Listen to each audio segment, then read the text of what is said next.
తులారాశి వారికి ఈరోజు నూతన ఉద్యోగ అవకాశాలు లభిస్తాయి. వివాహ ప్రయత్నాలు ఎవరైతే తులారాశి వారు చేస్తారో అవన్నీ కూడా ఫలిస్తాయి. సంఘంలో గౌరవ మర్యాదలు మరింతగా పొందుతారు. కాంట్రాక్ట్ రంగం వారికి కొత్త కాంట్రాక్టులు లభిస్తాయి. పనులన్నీ కూడా ఈరోజు ఈ రాశి వారు అనుకున్న విధంగా అనుకున్న సమయానికి దిగ్విజయంగా పూర్తి చేస్తారు. ఆర్థిక పరిస్థితి కూడా ఈరోజు వీరికి మెరుగుపడుతుంది. వ్యాపారవర్గాల వారికి ఈరోజు వ్యాపారాలు లాభాల దిశగా కొనసాగుతాయి. ఉద్యోగస్తుల వారు ఉద్యోగాల్లో నూతన ఉత్సాహంతో పనిచేస్తారు. తమకు అప్పజెప్పిన బాధ్యతలను సమర్థవంతంగా నిర్వహిస్తారు. పారిశ్రామిక సాంకేతిక రంగాల వారికి సన్మానాలు, సత్కారాలు, సినీ కళాకారులకు కొన్ని అవకాశాలు అప్రయత్నంగా దక్కుతాయి. విద్యార్థులు ఎవరైతే ప్రధానంగా పరిశోధన రంగంలో ఉన్నారో వారి పరిశోధనలన్నీ కూడా విజయవంతంగా పూర్తవుతాయి. మహిళలు శుభవార్తలు అందుకుంటారు. తులారాశి వారికి ఇవాళ కాస్త రంగు గోధుమ రంగు మరియు కాఫీ రంగు. పరిహార విషయానికి వస్తే తులారాశి వారు ప్రతి ఒక్కరు కూడా శివారాధన చేయడం ఈరోజు చాలా మంచిది. తదుపరి వృశ్చిక రాశి. వృశ్చిక రాశి వారికి ముఖ్యమైన వ్యవహారాలన్నీ కూడా ఈరోజు నిరాశ కలిగిస్తాయి. ఆప్తులతోటి, స్నేహితులతోటి వివాదాలు కూడా ఈరోజు ఈ రాశి వారికి ఏర్పడతాయి. ఆస్తి విషయాలు బాగా చికాకుపరుస్తాయి. బంధువుల నుంచి కూడా కొన్ని విషయాల్లో వీరు విమర్శలను ఎదుర్కొంటారు. ఆరోగ్య విషయంలో నిర్లక్ష్యం వహించడం ఏమాత్రం కూడా వృశ్చిక రాశి వారికి మంచిది కాదు. వ్యాపారవర్గాల వారికి వ్యాపారాలు మందకొడిగా సాగుతాయి. ఉద్యోగవర్గాల వారికి ఉద్యోగాల్లో స్థాన మార్పు సూచనలు, పని ఒత్తిడి కూడా వీరికి అధికంగా ఉంటుంది. పారిశ్రామిక రాజకీయ వర్గాల వారిపై ఒడిదుడుకులు అధికమవుతాయి. సినీ, టీవీ కళాకారులకు అవకాశాలు కొన్ని అంది దూరమవుతాయి. దీనివల్ల నిరాశ చెందుతారు. విద్యార్థులకు కూడా లేనిపోని చికాకులు ఎదురవుతాయి. మహిళలకు కుటుంబ సభ్యులతోటి వైరం ఏర్పడే అవకాశం ఉంది. జాగ్రత్త వహించాలి. వృశ్చిక రాశి వారికి ఇవాళ కాసు వచ్చే రంగు నీలం రంగు మరియు తెలుపు రంగు. పరిహారాల విషయానికి వస్తే వృశ్చిక రాశి వారు ప్రతి ఒక్కరు కూడా లక్ష్మీ గణపతిని పూజించడం చాలా మంచిది. తదుపరి ధనురాశి. ధనురాశి వారు ఈరోజు రహస్య విషయాలు కొన్ని గ్రహిస్తారు. ఇంటిలో శుభకార్యాల హడావిడి కూడా వీరికి అధికంగా ఉంటుంది. ఆలోచనలన్నీ కూడా వీరు కార్యరూపంలో పెడతారు. చిన్ననాటి స్నేహితులను కూడా వీరు కలుసుకుంటారు.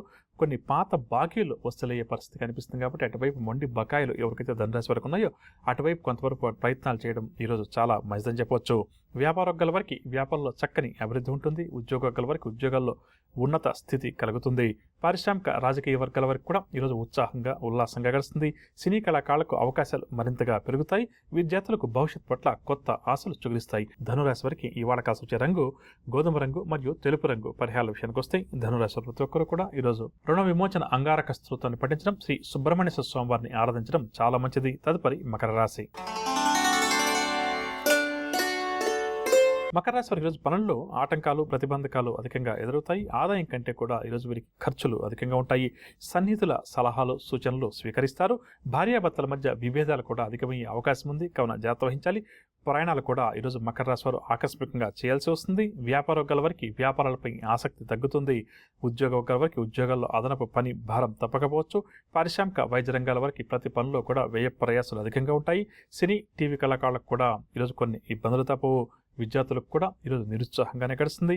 మహిళలకు మానసిక ఆందోళన అధికమవుతుంది. మకర రాశి వారికి ఇవాళ కాసు వచ్చే రంగు నలుపు రంగు మరియు ఆకుపచ్చ రంగు. పరిహారాల విషయానికి వస్తే మకర రాశి వారు ప్రతి ఒక్కరు కూడా అష్టలక్ష్మి అమ్మవారిని పూజించడం చాలా మంచిది. తదుపరి కుంభరాశి. కుంభరాశి వారు ఈరోజు నూతన కార్యక్రమాలు చేపడతారు. ఇంటిలో శుభకార్యాలు కూడా ఈరోజు వీరు నిర్వహిస్తారు. పరిస్థితులను తమకు అనుకూలంగా మార్చుకుంటారు. అలాంటి వాళ్ళది నిజమైన ప్రేమ కాదు, అది వ్యామోహం. ఎగ్జాక్ట్లీ చిన్నత్త. నిజంగా ప్రేమించుకున్న వాళ్ళు అలా చేయరు. ఎంత మనసు విరిగిపోతే కన్న కూతుర్ని పట్టుకొని మా దృష్టిలో చచ్చిపోయా ఉంటుందా తల్లి? అది సరే అమ్మా, తన కూతురుతో తన మాట అనేటప్పుడు ఆమె మాటల్లో వ్యథా, కళ్ళల్లో బాధ గమనించావమ్మా? పెద్దబాబుకు బర్త్డే విషెస్ చెప్పు కూడా వెళ్ళాం కదా. ఊరికే ఎలా కాలిపోతుంది? మంట పెడితేనో పడితేనో తగలబడుతుంది.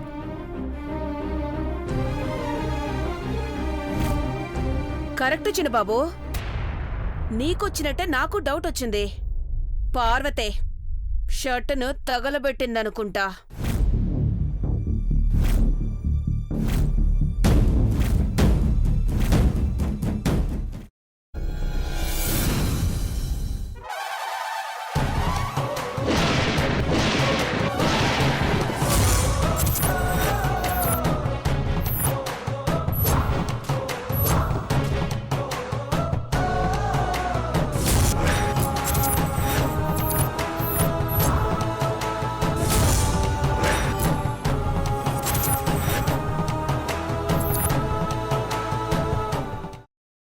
తర్వాత పొట్టు తీసేసి చాప్ చేసి పక్కన పెట్టుకోవాలి.